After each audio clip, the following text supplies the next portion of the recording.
Welcome back to the floor of the CME Group here in Chicago. Thursday, April 12th. I'm Killer. I'm with the Wolfman, and let's get into the zone, folks, the CMZ zone. Wolfman, what's shaking, bud? How are you? Oh, it's good. It's good. Good day down here. Fun stuff. I mean, we're going to talk about grains.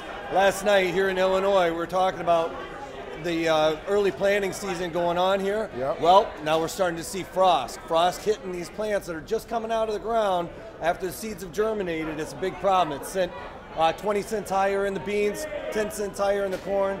Basically, that early planting season that we thought was going to create a huge yield, they might have to wipe out some of these fields because of burn. Yeah, and you can hear it in the pits behind us, folks. You know, it's a much higher volume. People are really trying to position and trade this. We're also seeing movements in the equity markets. You know, the S&P is back above that 1370 imperative level. I think it was trading 1376 before we hopped on here. But right now we are seeing an interesting note. John Malloy, he's the executive producer of CNBC Fast Money. You can follow him at CNBC Malloy. But he put out a great note this morning. You saw the FXI, which is the FTSE China 25 index. It's that ETF that tracks that China. All of a sudden, copper, S&P, oil, and the FXI went boom, straight up together. So is there a rumor coming down the pipeline? That's the question today at the CMZ. We love your banter, Wolfman, I appreciate it, but is there something coming out of China today or tomorrow that could affect these markets? Because in all actuality, we're seeing the 10-year still hunkered down at 2.06, but you're seeing this S&P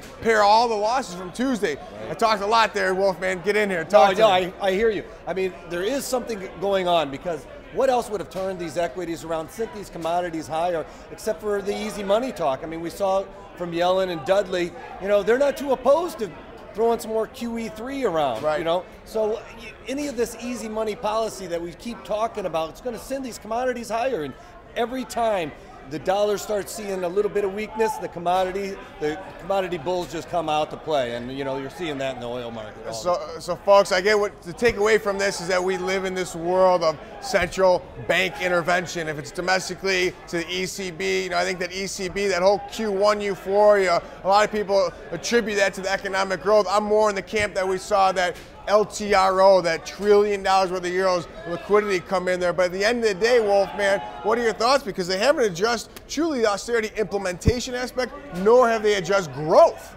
No, they haven't addressed either one of those, and those are two major things that they need to do. They need to talk about this austerity. I know it's a bad thing, or you know, it's going to hurt.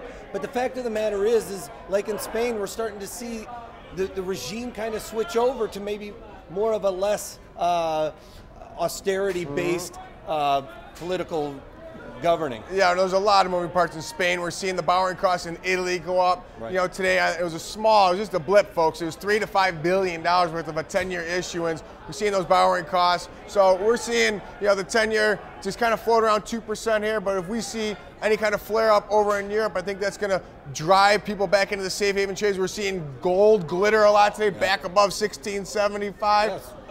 Silver was rallying also yesterday and today again. So folks, there's a lot to get your arms around here. Once again, the Wolfman, the Killer from the floor of the CME Group. One other thing you have to remember in these trading days, to be the hammer, not the nail. Take that. Hold on. Took the dust off.